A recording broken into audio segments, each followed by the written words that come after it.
Hey guys, welcome back to the Explanation Pro. In this video, I am gonna talk about the 2012 war action film, Into the White.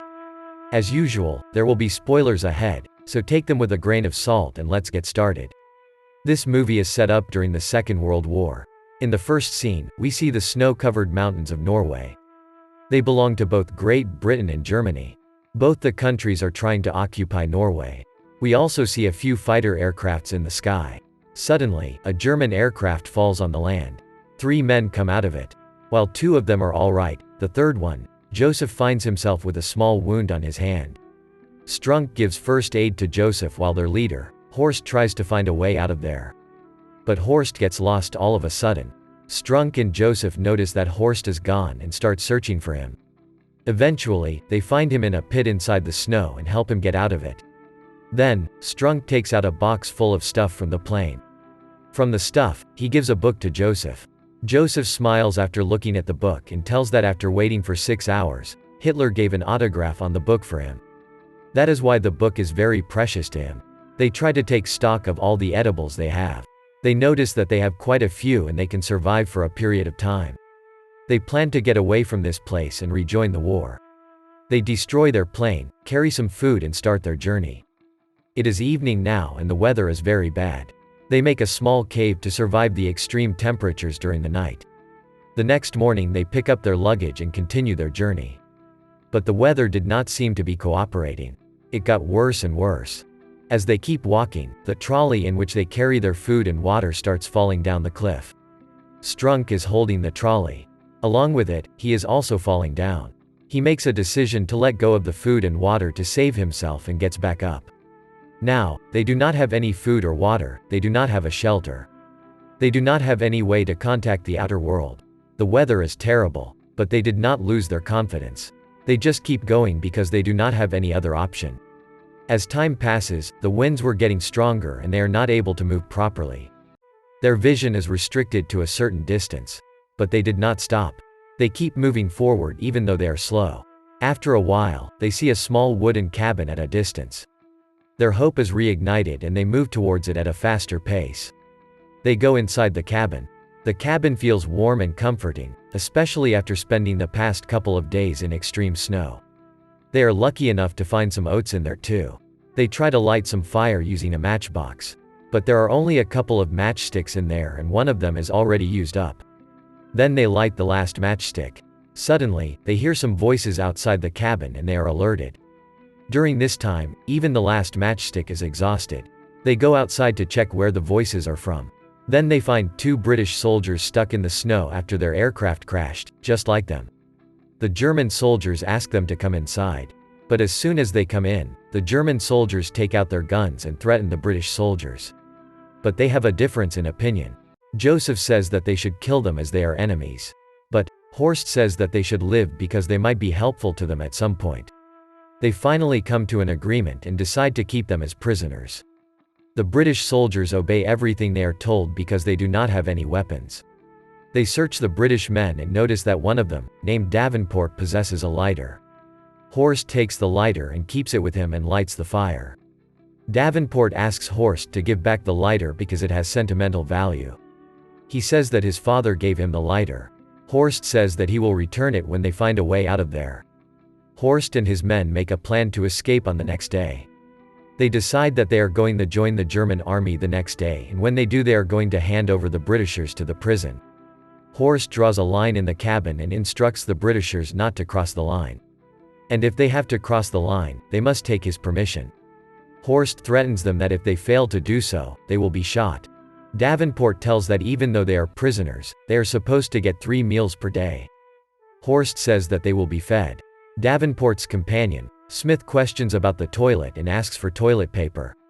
They tell him that the toilet is outside and give him a newspaper instead of toilet paper. He tears the toilet paper into multiple pieces as the rest of them might need it too. Horst checks up on Joseph's wound. It is only getting worse. Davenport listens to the whole conversation and crosses the line without taking permission and gives a piece of unsolicited advice. He says that the wound must be cleaned, or else it might get infected.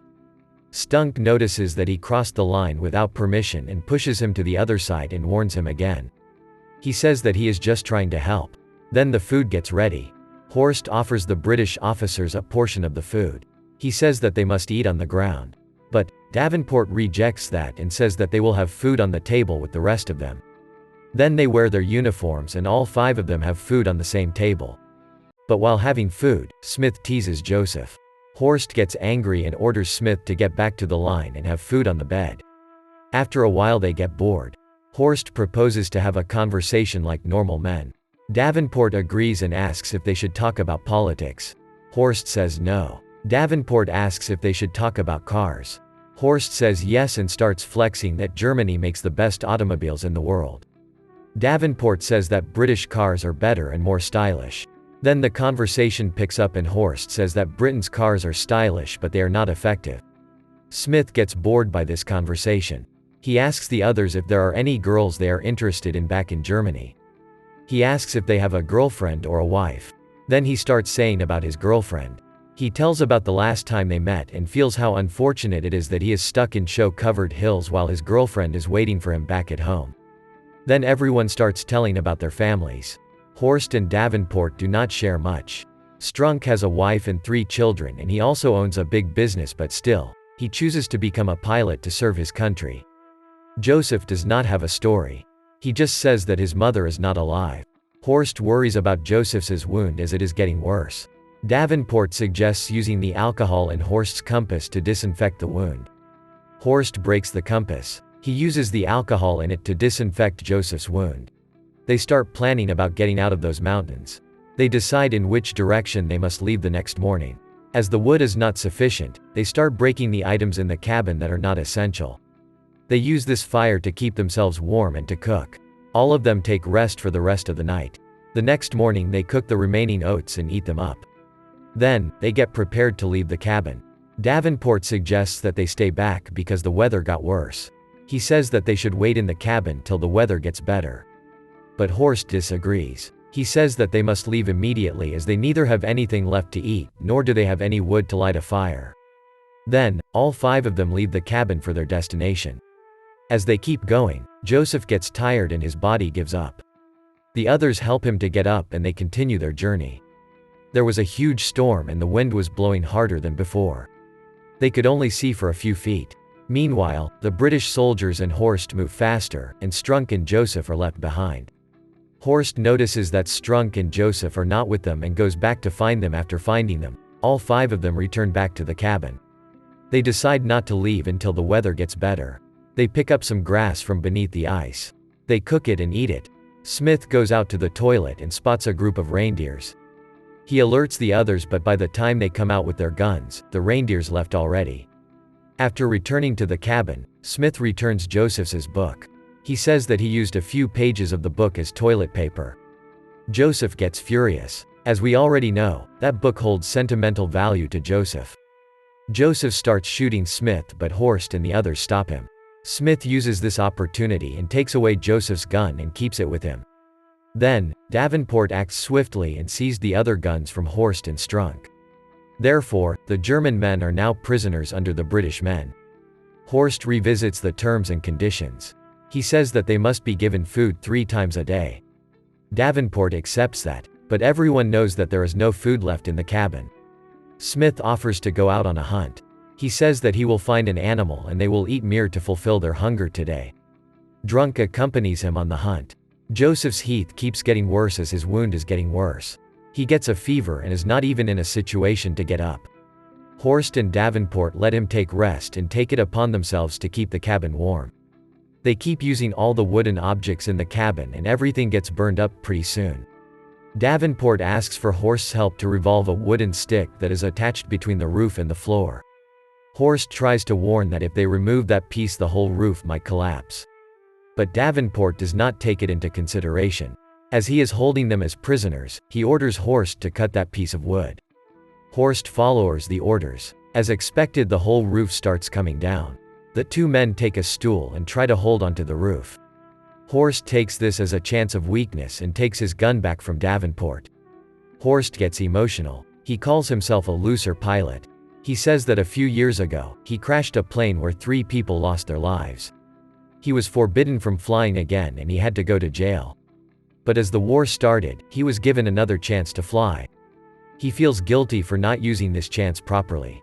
He says that a man lost his life during the crash and now Joseph is sick because of him. He blames himself for everything that happened and starts crying. Smith and Strunk sit on the snow as they are tired and start having a conversation. Smith asks Strunk why he chooses to join the army even when he had a successful and running business. Strunk says that he is afraid of taking responsibility for such a big company. He finds it easier to fight in the war rather than run a company.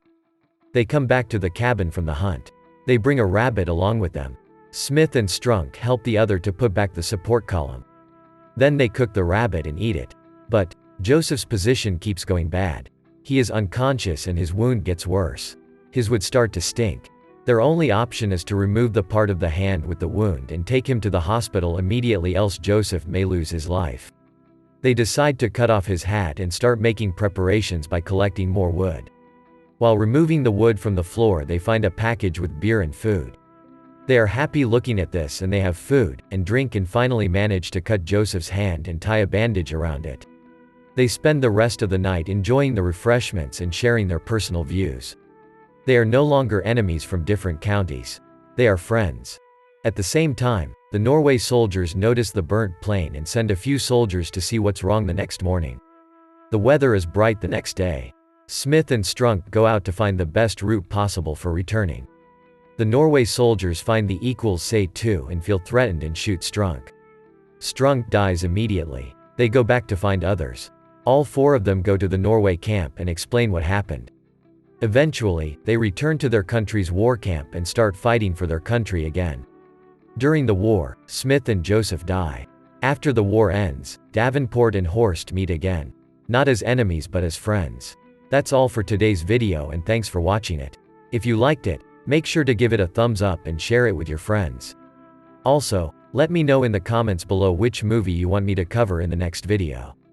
Until next time, take care and stay tuned.